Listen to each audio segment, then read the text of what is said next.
परम पूज्य संत श्री हरेंद्र साहब जी एवं विभिन्न आश्रमों से पधारे हुए परम पूज्य संत गुरुजन एवं हमारी समस्त साध्वी बहनें, इस परिवर्तन परिवर्तक स्थल पर विराजमान अध्यात्म प्रेमी सज्जनों तथा देवियों, अभी हम लोग पूज्य श्री हरेंद्र साहब जी से बड़े सुमधुर भजन सुन रहे थे, जिसके पूरे शब्दों को तो मैं समझ नहीं पाया, लेकिन कुछ कुछ शब्दों के आधार पर संपूर्ण भजन का भाव जरूर समझ में आया, जिसका सारांश मैं कह सकता हूं कि भजन का भाव यह था कि इस जिंदगी का कोई ठिकाना नहीं है, इसलिए जब तक आपके पास अवसर है तब तक कुछ धर्म और कर्म कर लीजिए, उसी धर्म और कर्म की कमाई आपके साथ जाएगी। भाव यही था ना? तब तो मैं ठीक ठाक समझाऊं। इस दुनिया में हर चीज की गारंटी दी जा सकती है,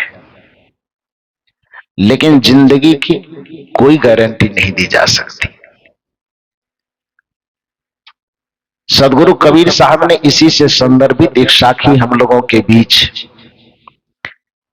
कहने की कृपा किए है कि सुमिरन कर ले राम का, काल कहे कर केस, क्या जाने कित मारी हो, क्या घर क्या परदेश। साहब कहते हैं कि जब तक तुम्हारे पास जीवन है, राम तत्व का सुमिरन कर ले। सुमिरन शब्द स्मरण शब्द से बना हुआ है। सुमिरन में ही सारा जीवन खप जाए ऐसा भी नहीं है। सदगुरु कबीर साहब जीवन के मर्म को अच्छी तरह से जानते थे, साथ साथ यह भी जानते थे कि हमारा और आपका जीवन मूलतः दो चीजों का समन्वय है, दो सत्ताओं का समन्वय है, एक जड़ सत्ता और दूसरा चेतन सत्ता। उस जड़ और चेतन की सत्ता को प्रकारांतर से विभिन्न शास्त्रों में अलग अलग नाम दिया गया है। गीता में उसी सत्ता को क्षेत्र और क्षेत्रज्ञ की सत्ता कहा गया है। जड़ और चेतन वैशेषिक दर्शन में कहा गया है। सांख्य दर्शन में उसी को प्रकृति और पुरुष कहा गया है। कबीर साहब की भाषा में उसी को काया और हंस की सत्ता कहा गया है। तो ये जड़ चेतनात्मक संयोग जो हमारा जीवन है, जब तक इन दोनों का संयोग रहता है तब तक जीवन है। जिस दिन इसका वियोग हो जाता है वह मृत्यु की अवस्था में परिणत हो जाती है। लेकिन जन्म और मृत्यु के बीच का जो समय है, चाहे वह समय 50 साल का हो, 100 साल का हो या उससे भी ज्यादा हो, उससे मतलब नहीं है। जन्म और मृत्यु के बीच का जो समय है, जिसको हम लोग प्रकारांतर से जिंदगी कहते हैं, जीवन कहते हैं, वही हमारे आपके लिए अवसर है। कुछ लोग उस जीवन के क्षण को अनंत मान करके निश्चिंत हो जाता है और उसे ऐसे लगता है कि सब कुछ संसार में होगा, मरता हम मरेंगे नहीं, दूसरा कोई मरेगा। ये संसार दूसरे के लिए छूटेगा, हमसे नहीं छूटेगा। ये मकान दूसरे का छूट रहा है, हमारा नहीं छूटेगा। और ये जो निश्चिंतता है, यही हमारी अकर्मण्यता का, हमारे आलस्य का या हमारे पापपूर्ण कृत्य को जन्म देने का यही कारण है कि जो मनुष्य इस संसार में जितना ही मृत्यु के प्रति लापरवाह होगा, वह मनुष्य उतना ही अकर्मण्य होगा, उतना ही पापी होगा, उतना ही अत्याचारी होगा। यही कारण है कि आप जानते, शास्त्रीय परंपराओं की कथा कहानियों को यदि आप जानते हैं तो जितने भी दुष्ट आत्माओं का, जिसे हम लोग राक्षस कह करके पुकारते हैं, आपने देखा होगा, ग्रंथ तो ज्यादा नहीं पढ़े होंगे आप, लेकिन टीवी सीरियल वगैरह में देखे होंगे, तो उसमें आपने देखा होगा कि बहुत सारे राक्षस लोग जब तपस्या करते हैं, तपस्या करते करते करते करते जब कोई भगवान उनके सामने प्रकट हुआ तो कहे वरदान मांगो। क्या वरदान मांगते हो? तो और वरदान कुछ बाद में मांगे। पहला वरदान वो ये मांगता है, कोई भी किसी भी काल का हो, सतयुग वाला राक्षस हो कि द्वापर वाला हो कि कलयुग वाला, किसी भी युग वाला राक्षस हो, यदि वह तपस्या करे और देवता प्रकट होकर के सामने आवे तो कोई भी वरदान वो बाद में मांगेंगे। पहला वरदान जो मांगते थे कि न मैं जल में मरूं, न थल में मरूं, न दिन में मरूं, न रात में मरूं, न घर में मरूं, न बाहर में मरूं, न आकाश में मरूं, न पाताल में मरूं, मांगते थे कि नहीं मांगते थे? न अस्त्र से मरूं, न शस्त्र से मरूं, न आदमी से मरूं, न पशु से मरूं।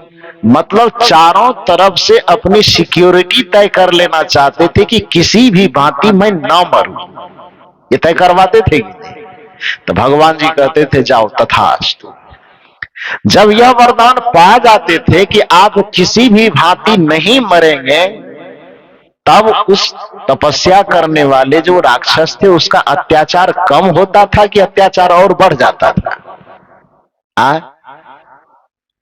बढ़ जाता था ना। इसका मतलब क्या हुआ? इसका मतलब यह हुआ कि जो व्यक्ति मृत्यु से जितना निश्चिंत होगा, जो व्यक्ति अपने आप को मृत्यु से पार पाएगा, वह आदमी धार्मिक कम होगा, वह आदमी अत्याचारी ज्यादा हो जाएगा। उसको लगेगा कि संसार का असली विजेता में, यहां तक कि दूसरे को सताने की बात तो छोड़िए, जो वरदान देता था उसके ही सताना शुरू कर देते। अब ये भस्मासुर का नाम तो सुने होंगे, सुने हैं ना? शंकर जी की तपस्या कर रहे हैं और शंकर जी सामने आते हैं तो वरदान में ले लेते हैं। पहले तो नहीं मरूं ये वाला पूरा सिक्योर कर लेते हैं, उसके बाद दूसरा वरदान मांगते हैं जिसके माथे पे मैं हाथ रखूं वो जल करके क्या हो जाए?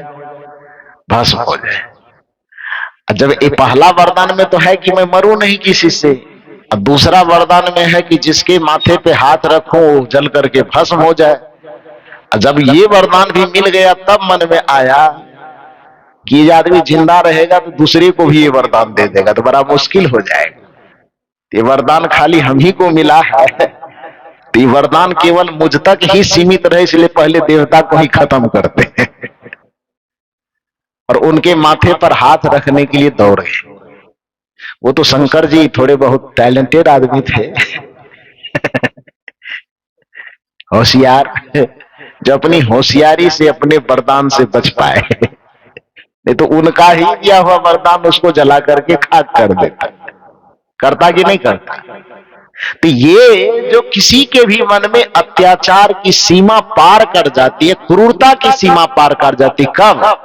जब उसके मन में यह बैठ जाता है कि अब हम किसी भी तरह से मरने वाले नहीं हैं।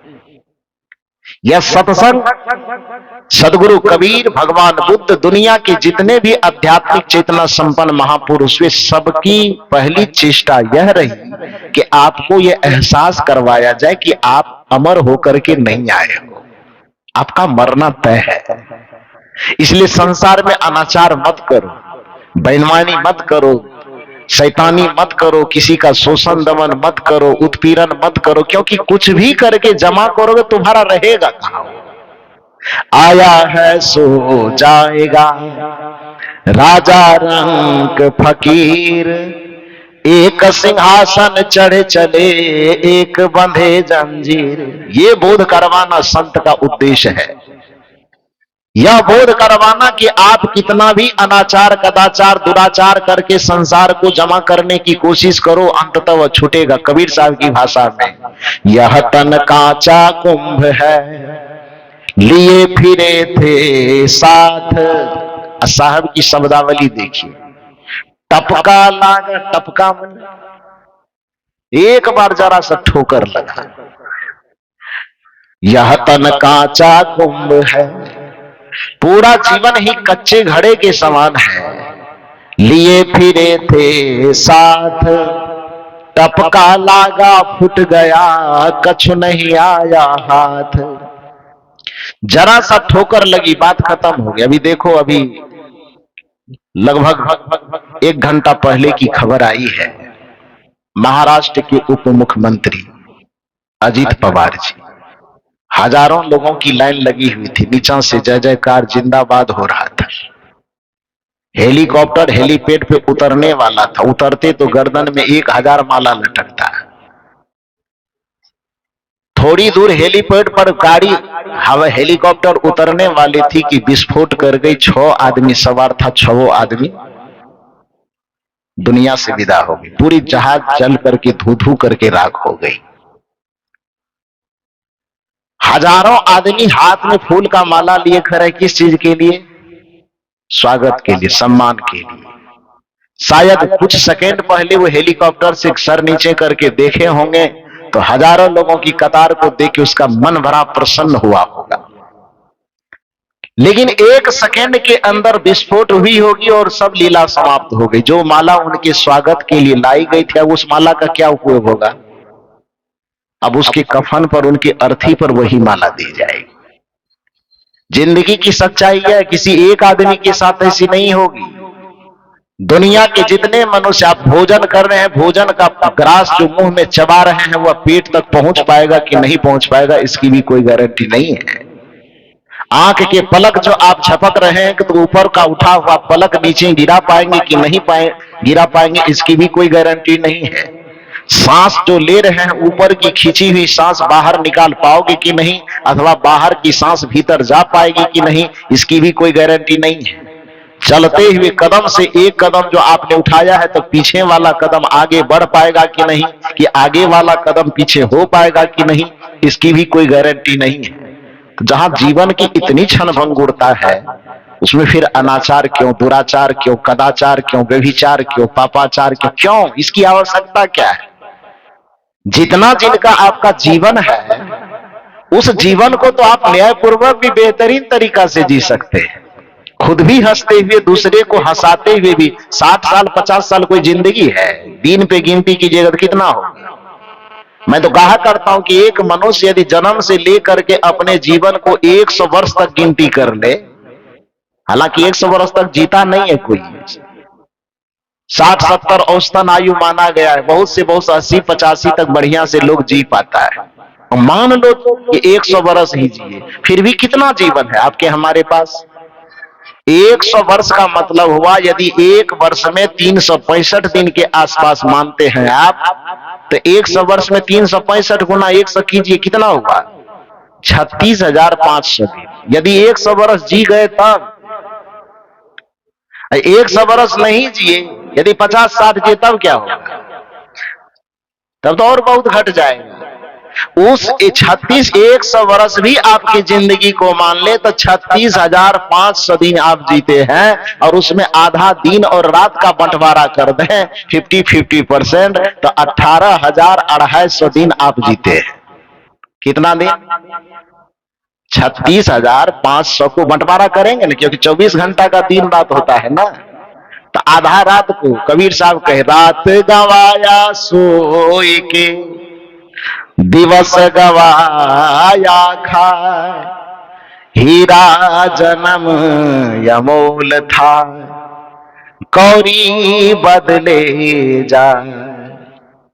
रात और दिन मिलाकर के ना 24 घंटा होता है। यदि आपके पूरे जीवन को 100 वर्ष मानने पर 36,500 दिन यदि आप जीते हैं, और उसको आधा 50% छांट दीजिए रात्रि में, जो आपका सोने में चला जाता है, तो आपके पास समय कितना है? 100 वर्ष यदि जीते हैं तो मात्र आपके पास जो कर्म करने का समय है वह मात्र 18,250 दिन का समय है। इतने दिन में जीने के लिए किसी का गला काटना जरूरी है? इतना दिन जीने के लिए दारू पीना जरूरी है? इतना दिन जीने के लिए मुर्गा मछली का गला काटना जरूरी है? आपके शरीर में उतना पावर नहीं है। मां के दूध में ही इतना पावर आप लेकर के आए हैं कि अलग से मुर्गी का घुट्टी चबाने की जरूरत नहीं है।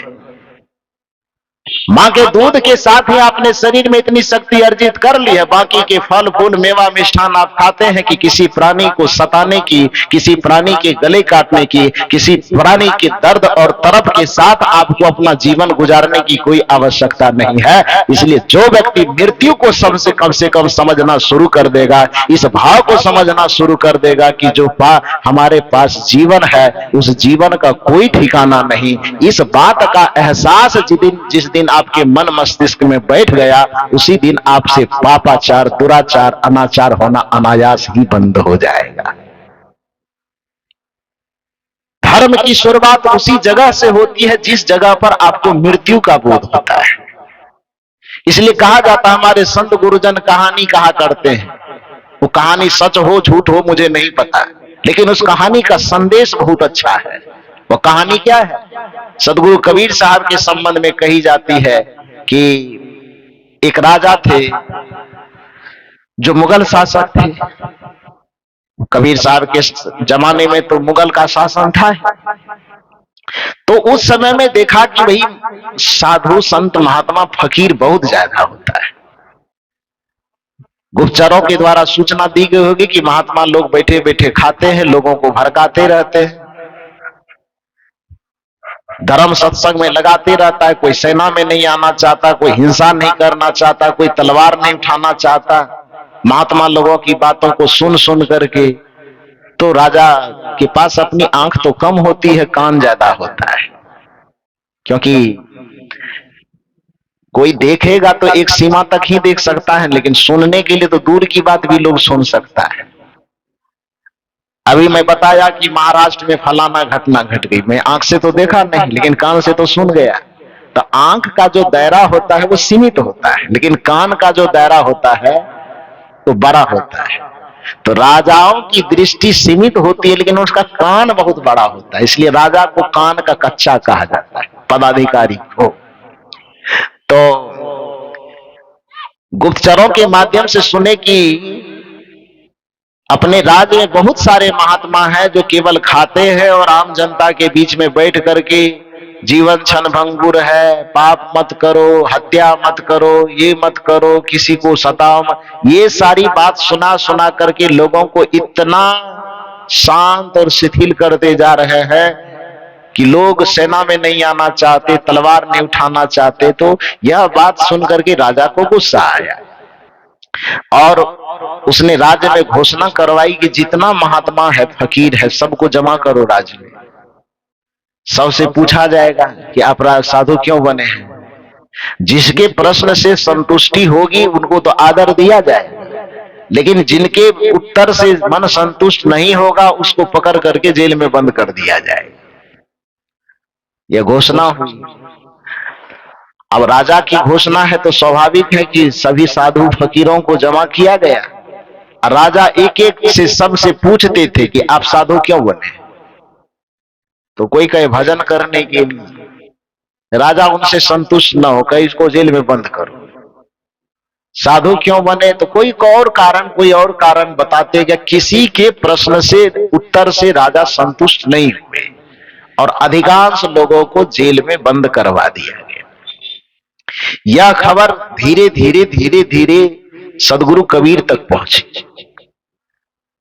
हालांकि सदगुरु कबीर इन सब चीजों में पड़ना नहीं चाहते थे, लेकिन देखा कि एक साधु के ऊपर में, साधु मर्यादा के ऊपर में प्रश्न चिन्ह खड़ा हो रहा है कि साधु बन तो सब गए हैं लेकिन साधु बने क्यों है, इसका तक भी उत्तर कोई नहीं दे पा रहे हैं। जैसा कि हम सबों के लिए मनुष्य है तो हम, लेकिन हम मनुष्य क्यों है ये पता नहीं। जीवन हमें मिला है लेकिन जीवन क्यों मिला है ये हमें पता नहीं है। बस जिंदगी मिली है, सांस लिए जा रहे हैं, जिंदगी जिए जा रहे हैं, कमा रहे हैं, खा रहे हैं, बस फिर एक समय ऐसा आएगा आंख बंद होगी, दुनिया से चले जाएंगे।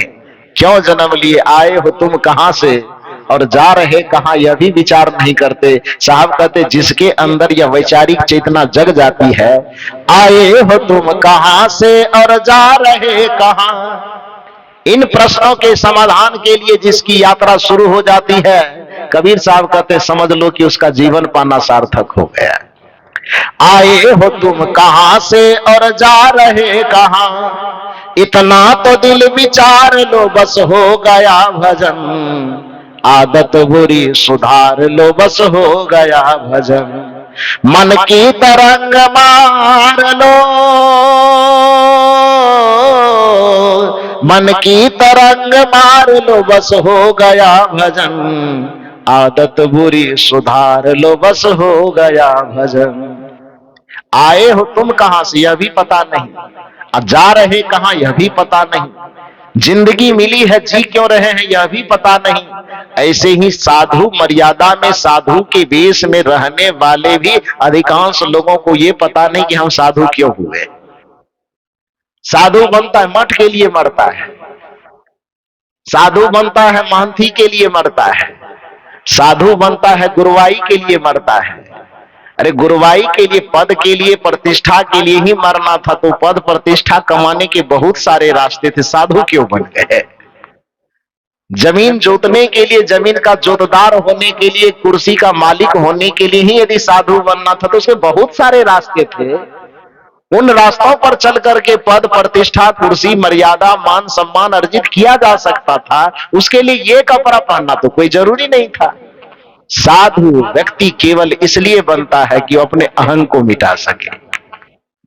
साधु इस संसार में कोई व्यक्ति इसलिए बनता है क्योंकि अपने हृदय में करुणा को पैदा कर सके। साधु सिर्फ वो इसलिए बन सकता है क्योंकि अपना अहंग मिटा करके उस पर अपनों के लिए कल्याण की कामना पाल सके।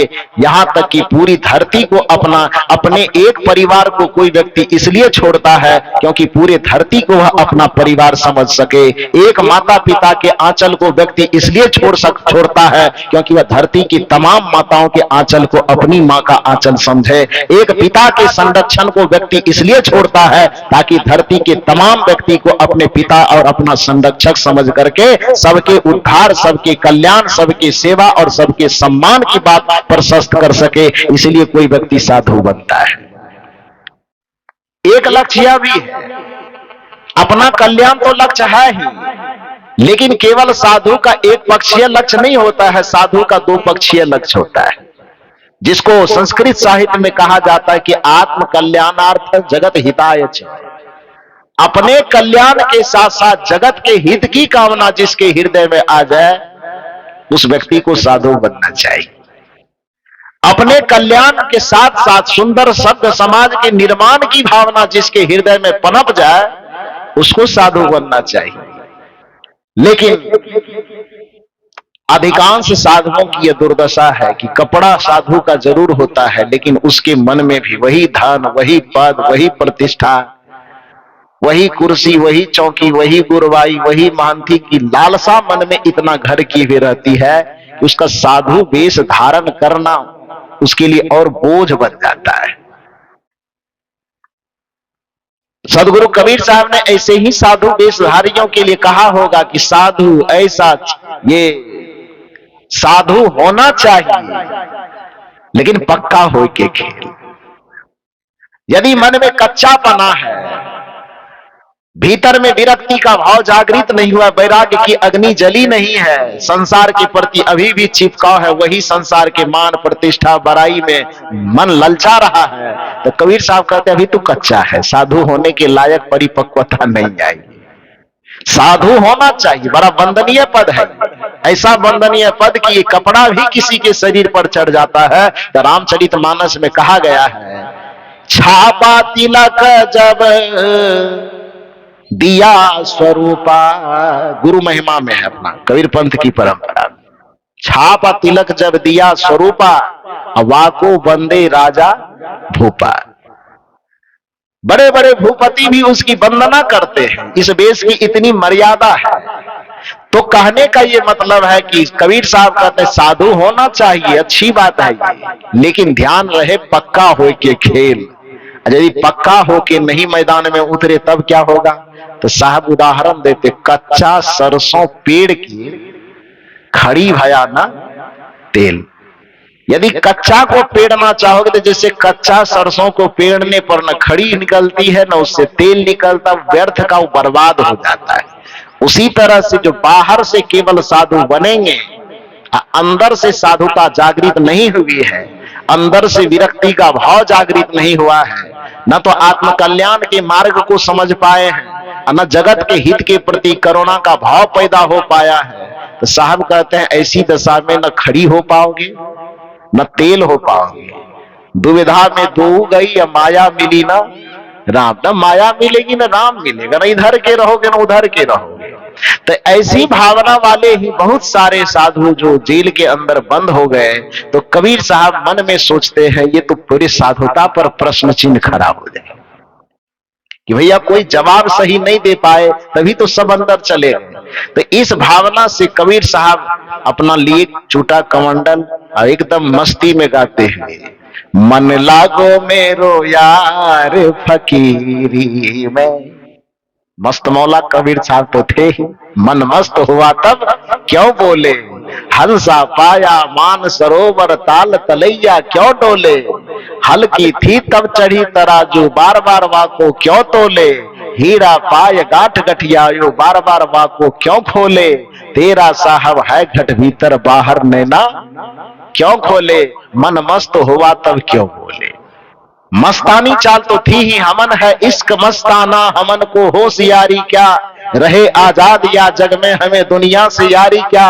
ऐसे मस्त फक्काराना अंदाज में कबीर साहब हाथ में तमोड़ा लिए गाए जा रहे हैं, मन लागो मेरो यार फकीरी में, फकीरी में, फकीरी में, फकीरी में, फकीरी में, मन लागो मेरो यार फकीरी में।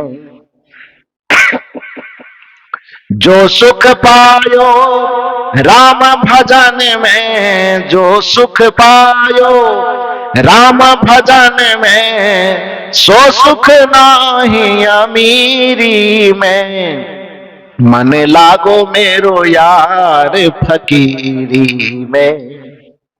एकदम मस्ती के साथ झूमते गाते राजा के दरबार में पहुंचे, और राजा के दरबार में पहुंचकर सूचना भेजवाए कि एक फकीर और आया है। सबको बंद कर दिए, लेकिन एक बाहर में भी बचा हुआ है। ये नहीं कहा कबीर साहब ने कि हम उत्तर देने आए, बल्कि कबीर साहब ने कहा कि सबको जेल में बंद कर दिया तो एक और बच गया, उनको भी जेल में भेजिए। जब सबको भेज ही दिए तो एक को बाहर क्यों रखे। तो आए, राजा से उन्होंने नहीं कहा कि मैं उत्तर देने आया, कहा मैं जेल जाने के लिए आया हूं, भेजो। राजा ने कहा नहीं, नियम यह है कि बिना प्रश्न उत्तर किए जब तक हारेंगे नहीं तब तक कैसे भेजा जाएगा। कबीर साहब ने कहा कि मेरे बिरादरी वाले को सबको वहां डाल दिए हो, तो हम बाहर में रह करके क्या करेंगे, मुझे भी भेजो। तो कहा नहीं, प्रश्न किया जाए। प्रश्नोत्तर हुआ। प्रश्नोत्तर में कबीर साहब से पूछा गया कि मैं सभी लोगों से जो पूछा हूं वही आपसे भी पूछ रहा हूं, आप साधु क्यों बने। सदगुरु कबीर साहब ने कहा कि लंबा चौड़ा उत्तर चाहिए कि थोड़ा सा है। लोगों ने, बादशाह ने कहा कि आप जो देना चाहे। कहा नहीं नहीं नहीं, नहीं मैं जो देता नहीं हूं, लोगों की जो उम्मीद होती बस उसी के अनुरूप देता हूं। बैठ करके कुछ मैं लिखता नहीं हूं, मेरी शैली है कहत कबीर सुनो भाई साधु, तो सुनने वाला जितना मैं सुनना चाहे उतने में सुनाता हूं, ज्यादा नहीं सुनाता। छोटा वाला चाहिए पॉइंट की बड़ा वाला। राजा ने कहा कि थक गया हूं सबसे सवाल जवाब करते, बड़ा वाला पॉइंट मत बताइए, छोटे में उत्तर दे दीजिए। सदगुरु कबीर साहब ने कहा छोटे में तुम्हारा उत्तर है, मैं साधु इसलिए बना हूं क्योंकि मैं मृत्यु को अनुभव कर चुका हूं। क्या कहा? साधु में इसलिए, उत्तर लंबा चौड़ा भी हो सकता है, लेकिन पहले पूछ लिया कि लंबा वाला उत्तर चाहिए कि छोटा वाला। तो छोटा वाला का, छोटा वाला उत्तर इतना ही है कि मैं साधु इसलिए बना हूं क्योंकि मैं मृत्यु का अनुभव कर चुका हूं। राजा ने कहा ये कौन सा उत्तर हुआ, इसके लिए जेल जाना होगा। कबीर साहब ने वही कहा कि जाका घर है गैल में, सो कस सोबे निश्चिंत। जिसका घर गैल में है वह निश्चिंत हो कि कैसे सो सकता। उसी प्रकार से जो मृत्यु के आगोश में जी रहा हो, भले उसको निश्चिंतता कहां हो सकती। मैं सचमुच में उत्तर मेरा यही होगा कि मैं मृत्यु का अनुभव कर चुका हूं, इसलिए मैं साधु बना हूं। उन्होंने कहा साहब आपको जेल में बंद होना पड़ेगा। कबीर साहब ने कहा ये तो पहले ही मैं कहा था कि मुझे जेल के अंदर डाल दो, बल्कि इससे भी बड़ी सजा हो सकती तो सीधे फांसी का आदेश दे दो। लेकिन मेरी एक बात सुनो, मेरी उत्तर से तुम संतुष्ट क्यों नहीं हो, ये कारण भी बता दो। बादशाह ने कहा कि इस उत्तर से संतुष्ट मैं इसलिए नहीं हूं क्योंकि दुनिया के कौन व्यक्ति ऐसा है जो नहीं जानता है कि मुझे मरना है। कबीर साहब ने कहा जानना एक अलग बात है, लेकिन अनुभव करना एक अलग बात है। जानकारी दूसरों से सुन करके भी जानी जा सकती है, लेकिन अनुभव दूसरों के मार्फत से नहीं हो सकती। अनुभव जब भी होगा तो अनुभव का अर्थ ही होता है अनुजुर्भव। जो प्रयोग के उपरांत ज्ञान प्राप्त हो उसको अनुभव ज्ञान कहते हैं। तो जानना और सुनना तो बहुतों ने आज तक जाना सुना होगा कि मृत्यु होती है, लेकिन मृत्यु का अनुभव जो करता है वाकई में उसकी चेतना में परिवर्तन आता है। मैं केवल सुन करके नहीं जाना हूं, मैं अपने आत्मा के तल पर इस चीज का अनुभव किया हूं कि मृत्यु होती है, इसलिए मैं साधु हुआ। तो इस जगह पर बादशाह ठहर गए, उनको बात समझ में नहीं आया। उन्होंने कहा कि साहब आप इसको प्रैक्टिकल में भी कुछ समझा सकते हैं क्या, थ्योरी में मैं नहीं समझ पा रहा। कबीर साहब ने कहा मैं प्रैक्टिकल में समझा सकता हूं, लेकिन आपको मेरा साथ देना होगा थोड़ा सा। राजा ने कहा साथ दूंगा, नहीं तो आपके प्रति भी अन्याय हो जाएगा और हो सकता है कि जाने अनजाने में हजारों साधुओं के साथ अन्याय हो रहा। कबीर साहब ने कहा कि आप साथ देने को तैयार हैं तो मैं प्रयोग में थोड़ा सा समझा दूंगा। ठीक है मैं साथ दूंगा, क्या करना होगा। कबीर साहब ने राजा के कान में कहा कि अभी जो मंत्री आ रहा है आपका बड़ा हितैषी मित्र आदमी, उसको जानकारी मत दीजिए, ये बात हम दोनों में ही गुप्त रहने दीजिए। बिना कोई गलती के बिना कोई वजह के आप घोषणा कर दीजिए कि कल उस मंत्री को फांसी होने वाली है। ये जानकारी हम दोनों के अलावा किसी को फांसी देना नहीं है, लेकिन बस डायरेक्ट घोषणा कर दीजिए सभा में कि कल इस मंत्री को फांसी होने वाली है। देखिए अभी कैसे खिलखिला रहा है, मंत्री आ रहा है आपके पास एकदम सीना ताने मुस्कुराते हुए, और बस वो बैठे बिना किसी को कोई जानकारी दिए आप सभा में घोषणा कीजिए कि 5 दिन के अंदर उस सेनापति को फांसी की सजा दे दी जाएगी। कारण पूछने के बाद भी मत बताइए कि क्यों फांसी देंगे, बस ऐसे मन हो गया दे देंगे, घोषणा कीजिए। सेनापति एकदम सीना ताने आ रहा था, मस्तानी चाल में आया, कुर्सी पे एकदम बैठा शेर के तरह सीना तान करके। अब बैठा, सभा लगी, कुछ बहस इधर कुछ नहीं। राजा बस टपटते हुए कहता सिपाही इसको कैद करो सेनापति को। सेनापति अवाक है, क्यों कैद किया जा रहा है। राजा ने कहा मेरी मर्जी, कैद हो जाओ, कल 5 दिन के अंदर तुमको फांसी पर लटकाया जाएगा। अब पूछ रहा है बेचारा कि क्यों लटकाएंगे, कुछ क्यों वगैरह नहीं, क्या क्यों कौन कैसे कब कुछ मत सवाल करो, बस लटकाना है तो लटकाना है। और लेकर के उसके जाया गया। उसको कहा कि बस 5 दिन तक, 5वां दिन तुमको फांसी होगी, 5 दिन तक तुमको मोहलत दी जाती है। जाओ अपने घर में, जो रंगरेलिया मना हो, जो खाना हो, जो पहनना हो, जैसे जीना हो, 5 दिन की आजादी दी जाती है। चारों तरफ में सेनापति लगी रहेंगे तीर तलवार ताने हुए। बस तुम आजादी के साथ जो चखना चाहते हो, जो देखना चाहते हो, जो खाना चाहते हो, जो भोगना चाहते हो, सारे विषय भोगों का भोग लो 5 दिन के अंदर। 5वां दिन तुमको फांसी पर लटकाया जाएगा। यह कह करके 5 दिन के खातिर उसको घर भेज दिया जाता है।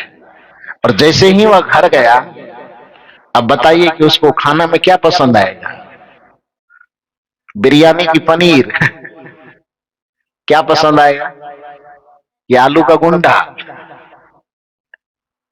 क्या क्या पसंद आएगा खाने में उनको, बताओ आप ही लोग।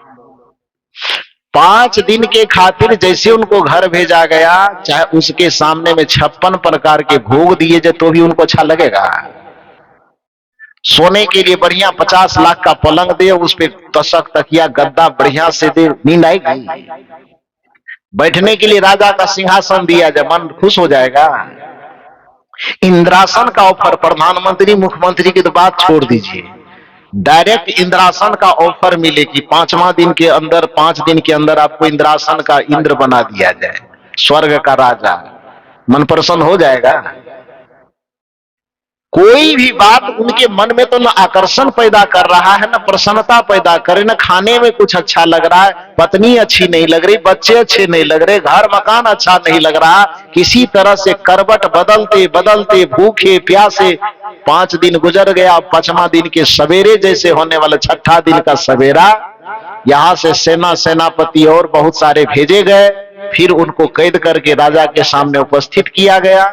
राजा के सामने आया तो देखा कि जो सिपाही 5 दिन पहले सीना ताने शेर की तरह दहाड़ते खिलखिलाते मुस्कुराते आ रहा था, 5 आदमी के सहारे किसी तरह खड़ा हो पा रहा है। शरीर की स्थिति ऐसी हो गई कि पेट और पीठ में अंतर नहीं बच गया है, छाती की एक एक हड्डी को उंगली से टच करके गिना जा सकता है, 1 2 4 5 जो भी हो, जितना भी हो सकता है गिना जा सकता है। उस स्थिति में 5 आदमी सहारे देकर के हाथ पकड़ के किसी तरह से खड़ा कर रहा है। राजा को भी समझ में नहीं आ रहा है कि वो वही सेनापति है कि किसी दूसरे को पकड़ के ले आया है। नजदीक से देखा तो सेनापति वही था, उसके शरीर का ढांचा बदल चुका था। सभी लोगों से कहा कि छोड़ दो इसको, अब कुछ कहने की जरूरत नहीं, वही सिंहासन पर बैठा हो। बैठाया गया। उन्होंने कहा सेनापति ये बताओ तुम्हारी ये हालत कैसे हो गई? 5 दिन की तो बड़ी आजादी दी गई थी, जो खा सकते हो, जो पहन सकते हो, जो देख सकते हो, जो चख सकते हो, जो भोग सकते हो, सारे चीज भोगने की आजादी दी गई थी, फिर ये दुर्दशा कैसे हो गई? सेनापति कहते महाराज क्या रुलाइएगा, आपसे बड़ी गहरी दोस्ती थी, जीवन के अंतिम क्षण में ऐसा सवाल करके मत रुलाइए, मरना मारना है अब तो मारिए कीजिएगा, फांसी पर लटकाइएगा ही, लटका दीजिए, सब सवाल जवाब मत कीजिए। कहा नहीं, लटकाने से पहले सवाल जवाब करूंगा कि तूने 5 दिन के अंदर क्या क्या खाया वो बताओ, क्या पहना वो बताओ, कौन सा सिनेमा देखा ये भी बताओ, कितना बार अंडा का प्लेट आया तुम्हारे सामने, मुर्गी मछली जो भी भोग्य पदार्थ खाते पीते थे, दारू शराब कितना बार पिया, वेश्यावृत्ति नाच तमाशा कितना देखा, कुछ भी तो बताओ, अनुभव शेयर करो। उसने कहा महाराज क्या बात करते, जितने भी अच्छे अच्छे व्यंजन सामने में आते थे, उस व्यंजनों से जो सुगंधी की भाप आती थी, तो उस भाप से यही लगता था कि मृत्यु संदेशा भेज रही है। जब मुलायम गद्दे पर सुलाए जाते थे तो लगता था बस चिता की आखिरी लेट यही है, यही पर आज चिता पर लेटाया जा रहा है, कब आग लगा दे कहना मुश्किल है। पत्नी जब सामने से आती थी कि किसी तरह से मान जाए, खुश हो जाए, अपने नए नए वस्त्र आभूषण को धारण करके तो सामने से आती देखते थे तो लगता था कि काल का ही ये दूसरा रूप है। पत्नी में ही काल नजर आती थी, बच्चों में काल नजर, भोजन में ही मृत्यु की सुगंध आती थी। कबीर साहब ने कहा कि अब इसको फांसी मत दीजिए, वो तो पहले से हम दोनों में तय था कि फांसी देना नहीं है, बस केवल ये समझने और समझाने की जरूरत थी। मैं केवल इतना कहना चाहता था कि जो 5 दिन पहले तक संसार को अपना मुट्ठी में समझता था, मोछ तानते सीना को ताने चलता था, दुनिया को अपना जागीर समझता था, दुनिया के लोगों को अपने पैर के नीचे समझता था, केवल इस व्यक्ति को 5 दिन के बाद की मृत्यु की सूचना मिली कि 5वें दिन के बाद आपकी मृत्यु निश्चित है। इसको देखने की लालसा बची रही कि खत्म हो गई? खाने की लालसा मन के अंदर बची रह गई कि खत्म हो गई? देखने चखने भोगने सुनने की लालसा मन के अंदर बची रही कि खत्म हो गई? खत्म हुई कि बची रही? तो जब इस आदमी को यह एहसास करवाया गया कि 5 दिन के बाद तुमको फांसी पर लटका करके मृत्यु के मुंह में भेजा जाएगा, तब इस आदमी का सारा देखना चखना सुनना खाना भोगना सबके प्रति विकर्षण हो गया।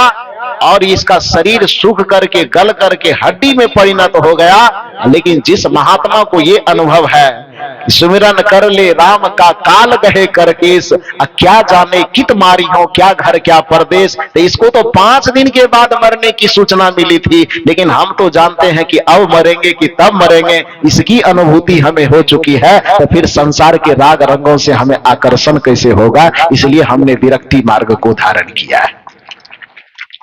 इसी वजह से हम साधु बने।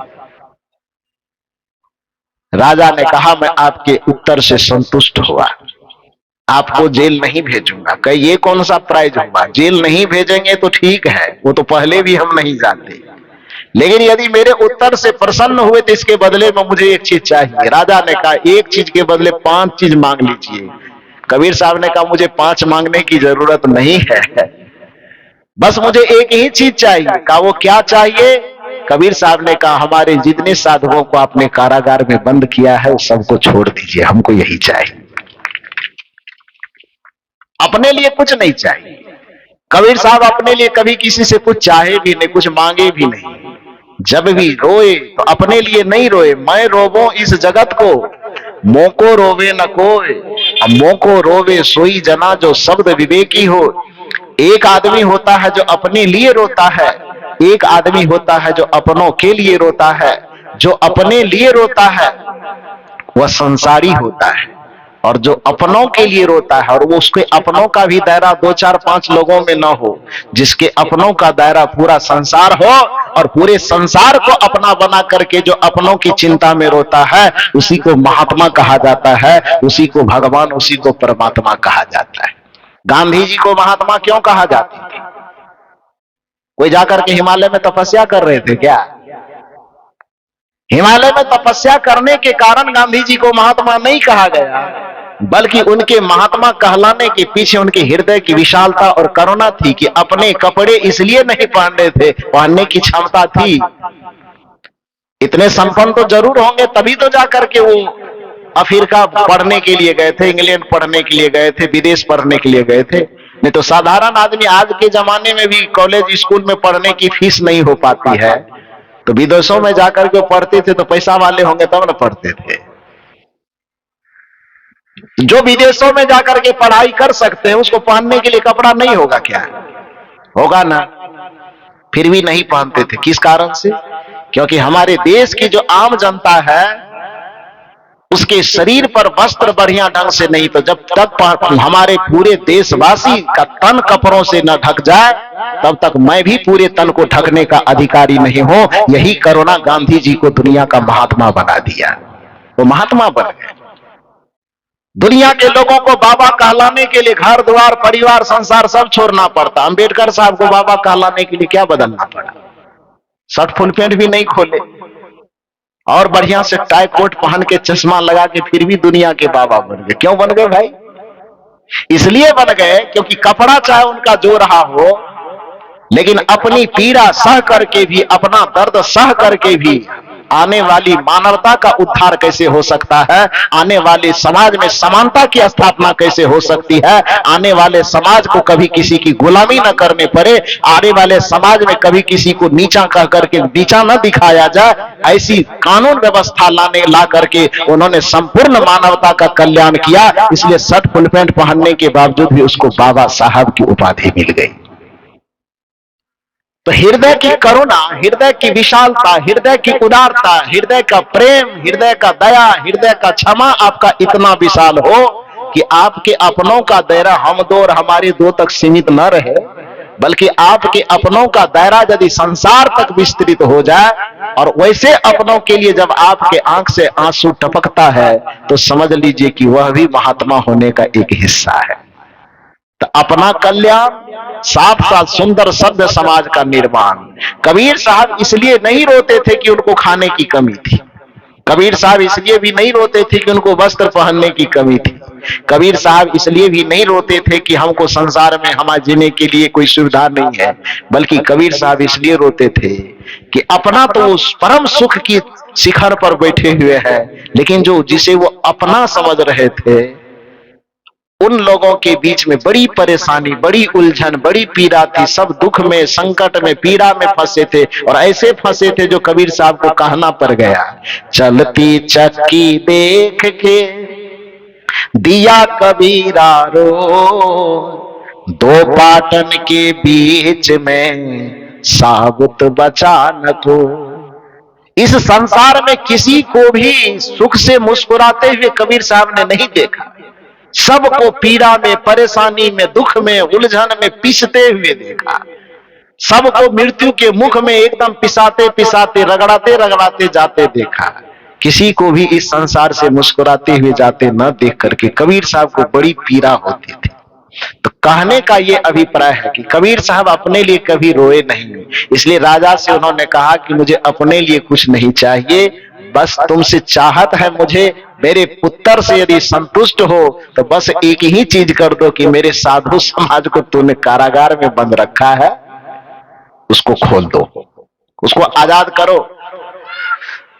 राजा उसके सामने, कबीर साहब के सामने नतमस्तक थे। उन्होंने कहा आपकी जो आज्ञा वो कर देते हैं और तत्काल सबको जेल से रिहा किया गया। और कबीर साहब भी संतुष्ट हुए और कबीर साहब की जय जयकार करते हुए सभी संत उनके पीछे पीछे चल पड़े। सभी संतों ने, इसीलिए तो कबीर साहब को संतों का सम्राट सिद्ध किया। सदगुरु कबीर साहब संत के सम्राट है। क्यों? क्योंकि वो केवल अपने लिए नहीं सोचते, वो सबके लिए सोचते। उनके संबोधन में ही संतत्व का संबोधन था। कहत कबीर सुनो भाई साधु, उनके पूरे वाणी का टैग था। कबीर साहब के नाम से जितने भी पद मिलते हैं, चाहे वह उनका पद हो या उनके नाम से किसी और ने बना दिया हो, फिर भी उन पदों में चाहे कुछ भी वर्णन किया जा रहा हो, लेकिन अंत में जाते जाते जाते जाते क्या शब्द बन जाता है? कहत कबीर सुनो भाई साधु, या कहत कबीर सुनो भाई संतो। तो संत और साधु को संबोधित करके ही उनके अधिकांश पद कहे गए। हालांकि उनका साधु और संत केवल वेशधारी नहीं है। कबीर साहब की दृष्टि में साधु संत का मतलब जो सज्जनता से परिपूर्ण हो, उसको उन्होंने साधु कहा है। जो ईमानदारी से परिपूर्ण, जो नैतिकता से परिपूर्ण हो, जो धर्म का आचरण करता हो, जो अपने साथ साथ दूसरे की सुख की हिफाजत करता हो, जिसके अंदर परोपकार की भावना हो, जिसके अंदर दया, क्षमा, सत्यशील सद्गुणों का समावेश हो, ऐसे व्यक्तित्व को कबीर साहब ने साधु कहा। तो इस तरह से सदगुरु कबीर साहब यह कहते हैं कि जो मृत्यु की अनुभूति कर लेता है, उसका कदम अपने आप अनैतिकता के मार्ग में बढ़ने से रुक जाता है और नैतिकता के पथ में चलने लगता है। इसी संदर्भ में हमारा जो अभी यह मंच, जिसपे परम पूज्य श्री हरेंद्र साहब जी ने बड़ा सुंदर भजन गाया, पूरा भजन छत्तीसगढ़ी में था, इसलिए भजन के पूरे शब्द को तो मैं समझ नहीं पाया, लेकिन भावार्थ में समझा कि जिंदगी का कौन ठिकाना, जिंदगी का कोई ठिकाना नहीं है। इसलिए ए मेरे भाई, ए मेरे बंधु, जो भी अवसर मिला है आपको, कितना दिन का? यदि 100 वर्ष जी गए तो 18,250 दिन का, फिर रात भी मिला दीजिएगा तो 36,500 दिन का। लेकिन रात तो सोने में बीत जाता है, तो इसलिए उसकी गिनती मत करो। सोने वाले समय की क्या गिनती करना है? तो जगने वाले समय जो आपके पास समय है, जिसमें आप कुछ काम धाम कर सकते हैं, वह समय मात्र, यदि 100 वर्ष जी गए तो ध्यान दीजिए, यदि 100 वर्ष जी गए तब आपको काम करने का जो समय है, वो समय मात्र 18,250 दिन है। ठीक है, इतना दिन में ही आपको काम करना है, दोनों काम। क्योंकि मैंने कहा आपके जीवन दो चीज का समन्वय है, जड़ और चेतन। कबीर साहब की भाषा में कहें तो शरीर और आत्मा। इस शरीर आत्मा का जब समन्वय है तो दोनों को बैलेंस बना के चलना होगा ना। शरीर के लिए भी जीना होगा और आत्मा के लिए भी जीना होगा। दुर्भाग्य है आज शरीर से संबंधित व्यवहार के तो लोग जी लेता है, लेकिन आत्मा के लिए नहीं जीता है। कबीर साहब कहते हैं जिंदगी का अधूरापन है, और अधूरी जिंदगी यदि आप जिए तो अधूरे परिणाम भी आपको मिलेंगे। पूरा जिंदगी जीना है तो पूरे जिंदगी के लिए काम करना होगा। अब मान लो कि शरीर और व्यवहार के लिए जो काम आप करते हो, तो शरीर और व्यवहार के लिए आपने सेवा किया, पद कमाया, प्रतिष्ठा कमाया, रुपया कमाया, पैसा कमाया, जमीन कमाया, जायदाद कमाया, घर मकान दुकान सोना चांदी गहना जेवर पूरा संसार भर जमा किया, दुनिया को दिखाया कि हमने बहुत कुछ अर्जित कर लिया। ठीक है, दुनिया देख लिया, वाहवाही कर दिया, जय जयकार कर दिया, जिंदाबाद जिंदाबाद खूब नारा लगा दिया, और अचानक मृत्यु का पर्दा गिरा, जय जयकार कहां छूट गई? मृत्यु का पर्दा गिरने के साथ सोना चांदी गहना जेवर कहां गया? जय जयकार कहां गई? जिंदाबाद जिंदाबाद कहां गया? पद प्रतिष्ठा कुर्सी कहां गई? वह संसार का जोड़ा हुआ चीज संसार में ही छूट जाएगा। किसी विचारक ने बड़ा सुंदर कहा है, जहां रह रहे हो निकलना पड़ेगा। यह तय है कि नहीं है? जिस जिंदगी की संपदा को आप समझ रहे हो कि ये मेरा है, वास्तविकता यह है कि मृत्यु तुमको वह बोध करवाती है कि जिंदगी तुम्हारा नहीं, जिंदगी एक किराए का घर है, एक न एक दिन बदलना पड़ेगा। मौत जब तुमको आवाज देगी घर से बाहर निकलना पड़ेगा।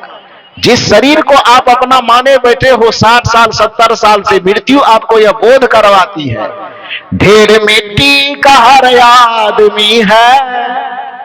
ये बोध आपको संसार नहीं करवाएगा, ये बोध आपको दुनिया का कोई भी विद्यालय महाविद्यालय विश्वविद्यालय नहीं करवाएगा।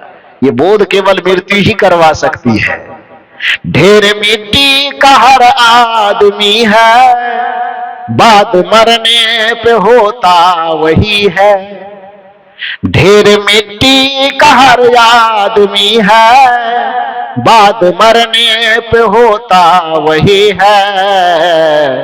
या तो तुरबत बनेगी जमी पे, मुसलमान होगा तो कब्र बनेगा, हिंदू होगा तो या चिताओं में जलना पड़ेगा। मुसलमान हो तो कब्र बनना पड़ेगा और हिंदू हो तो चिता में जलना पड़ेगा। फर्क क्या है? ढेर मिट्टी का हर आदमी है, बाद मरने पे होता वही है। या तो तुरबत बनेगी जमी पे, तुरबत का मतलब कब्र होता है। या तो तुरबत बनेगी जमी पे, या चिताओं में जलना पड़ेगा। जिंदगी ये किराए का घर है, एक न एक दिन बदलना पड़ेगा। इसलिए नियम यह कहता है कि अपने रूप जवानी पद के ऐश्वर्य में ज्यादा मातिए मत। क्यों नहीं मातिए, क्यों नहीं अभिमान कीजिए? ये जवानी है 2 दिन का सपना, ढूंढ ले कोई महबूब अपना। ये जवानी है 2 दिन का सपना, ढूंढ ले कोई महबूब अपना। ये जवानी अगर ढल गई तो हाथ मल मल के रोना पड़ेगा। ये तकब्बर ये जोशे जवानी, चंद लम्हों की है ये कहानी। ये तकब्बर ये जोशे जवानी, चंद लम्हों की है ये कहानी। ये समा शाम तक देख लेना, चढ़ते सूरज को ढलना पड़ेगा। जिंदगी ये किराए का घर है, एक न एक दिन बदलना पड़ेगा। मौत जब तुमको आवाज देगी, घर से बाहर निकलना पड़ेगा। तो जब तक मृत्यु का पटाक्षेप नहीं होता है, तब तक जो संसार शरीर आप अपना मान करके बैठे हैं, मृत्यु का पर्दा जैसे ही गिरता है, एक क्षण में आपका माना हुआ सब चीज एक ही सेकेंड में छूट जाता है। छूट नहीं जाता बल्कि क्योंकि आपसे छीन लिया जाता है। छूटना तो थोड़ा नरम शब्द हुआ, मृत्यु छुड़ाती नहीं, मृत्यु छीन लेती है। जिसको हम अपना अपना कह करके जीवन भर बिता देते हैं, मृत्यु का एक टपका, कबीर साहब की भाषा में टपका लागा फूट गया। तो एक टपका एक झटका लगता है कि मृत्यु हम छोड़ते चाहे न छोड़ते, लेकिन मृत्यु हमसे छीन लेती। इसलिए निवेदन यह है, जहां रह रहे हो निकलना पड़ेगा। ये तय है, पड़ेगा। आप निकलना चाहो कि ना निकलना चाहो, शब्द पर ध्यान दीजिए, निकलना पड़ेगा जबरदस्ती। जहां रह रहे हो निकलना पड़ेगा, नहीं चाहने पर भी चलना पड़ेगा। जिसे त्याग कर हाथ, जिसे त्याग कर हाथ मलना पड़ेगा, वहां मन फसाना महामूढ़ता है। सकल संत गुरु जन जो समझा रहे हैं। क्या समझा रहे हैं हरेंद्र साहब जी? अभी क्या समझा रहे थे भजन के माध्यम से कि जिंदगी का कोई ठिकाना नहीं है। इसलिए मेरे भाई, आंख मूंद करके मत जियो, कुछ धर्म और कर्म की पूंजी कमा लो जो आगे तुम्हारे जीवन में काम आएगा। यही समझदारी है। सकल संत गुरु जन जो समझा रहे हैं, ये चर्चा भुलाना महामूढ़ता है। बड़े भाग्य से यह अवसर मिला है, निरर्थक बिताना महामूढ़ता है। ये क्षणभंगुर जीवन आपके हमारे हाथ में जो आया है, इस क्षणभंगुर जीवन को विषय में विलासिता में न गवावें। इस क्षणभंगुर जीवन को अनाचार कदाचार दुराचार में मत बितावें। इस क्षणभंगुर जीवन से किसी प्राणी को तरपा तरपा करके, किसी का रक्त बहा करके अपने उदर का आहार मत बनावें। इस क्षणभंगुर जीवन में आप किसी दूसरे को न सतावें, आप किसी की मुस्कुराहट को न छीनें, बल्कि इस क्षणभंगुर जीवन का सदुपयोग करना चाहते हैं तो अपने तन से, मन से, वचन से दूसरों की सेवा करें, दूसरों का सम्मान करें, और हो सके तो दूसरों के चेहरे पर मुस्कुराहट लाने की कोशिश करें। यही जीवन की सार्थकता है। ऐसा जीवन यदि आप जी लेते हैं तो फिर आपके मनुष्य होने का कुछ कुछ अर्थ पूरा होगा। धर्म और कर्म के साथ आपको जीना चाहिए। इसलिए कबीर साहब ने कहा कि दो काम करना, क्योंकि दो चीजों का संयोग तुम्हारा जीवन है, और दोनों जीवन के दोनों हिस्सों का यदि बैलेंस बना करके चलना चाहते हो तो दो काम तुम्हें करना होगा। सुकृत कर ले, नाम सुमिर ले। सुकृत किसके लिए? तन से जुड़े हुए व्यवहार के लिए। और नाम सुमिरन कर ले किसके लिए? तो इस शरीर का जो दूसरा हिस्सा, जीवन का जो दूसरा हिस्सा, वो क्या है? आत्मा। तो आत्मा के लिए नाम सुमिरन और शरीर के लिए शुभ कर्म। शुभ कर्म करने से आपके तन की सदुपयोगिता है, और नाम के सुमिरन चिंतन से आपके आत्मा की सार्थकता है। तन और आत्मा दोनों का काम यदि सिद्ध हो जाएगा तो कबीर साहब ने कहा, तन से काम मन से राम, तो कहे कबीर सरे जो काम, दोनों काम बन जाएगा, फिर जीवन सफल हो जाएगा। फिर आपको यह सुनने की आवश्यकता नहीं पड़ेगी कि जीवन का कोनो न ठेकान। वैसे कैसा है? हाँ, जिंदगी का नहीं है गा ठिकाना। हाँ, जिंदगी रहत ले संगी। अब आपसे छत्तीसगढ़ी सीखना होगा हमको। हाँ, तो आप लोग जो भजन सुन रहे थे उनका भावार्थ यही था मूल रूप से कि जिंदगी हमारा क्षणभंगुर है, नश्वर है, इस जिंदगी का कोई ठिकाना नहीं है। इसलिए संगी, ए भाई, समझो और समझ करके अपने जिंदगी के मूल उद्देश्य को परख करके उसको जीने की चेष्टा करो। दूसरों की सेवा करो और दूसरे की चेहरे पर मुस्कुराहट लाओ। दूसरे के जीवन में अड़चन पैदा मत करो, दूसरे के जीवन में कांटा बन करके मत रहो। भला किसी का कर न सको तो बुरा किसी का मत करना। पुष्प नहीं बन सकते यदि तुम कांटे बनकर मत रहना। बन न सको भगवान यदि तुम कम से कम इंसान बनो। नहीं कभी शैतान बनो और नहीं कभी हैवान बनो। महल यदि तुम बना सको ना, झोपड़ियां न जला देना। पुष्प नहीं बन सकते यदि तुम कांटे बनकर मत रहना। भला किसी का कर न सको तो बुरा किसी का मत करना, पुष्प नहीं बन सकते यदि तुम कांटे बन करके मत रहना। बस यही आपके जीवन की सफलता भी है और सार्थकता भी है। बाकी आपके भजन का आधा अंश मैंने आपको सुनाया कि जिंदगी का कोनो नहीं ठिकाना, बाकी धर्म कर्म क्या करना है, ये धर्म कर्म के बारे में अगले सत्र में आपको सुनाऊंगा। तब तक में आप लोग इतनी धूप में, इतनी गर्मी में बैठ करके भी मेरे विचारों को इतना शांत चित्त और एकाग्र होकर के सुने, इसके लिए आप सबों को बहुत बहुत साधुवाद। मंचासीन समस्त पूज्य संत गुरुजनों के चरणों में कोटि कोटि नमन एवं दर्शक दीर्घा में विराजमान सभी देव एवं देवियों के हृदय में स्थित परमात्मा को, उस रमैया राम को सादर प्रणाम करते हुए मैं अपनी वाणी को यहीं पर विराम देता हूं। बोलिए श्री सदगुरुदेव की। आप लोग भूखे हो गए पक्का। आपकी आवाज को आपके पड़ोसी भी नहीं सुने, नहीं पूछ लो एक बार, फिर गलती ना हो। बोलिए श्री सदगुरुदेव की। ऋषि कवि सत्संग समारोह की इस पावन बेला में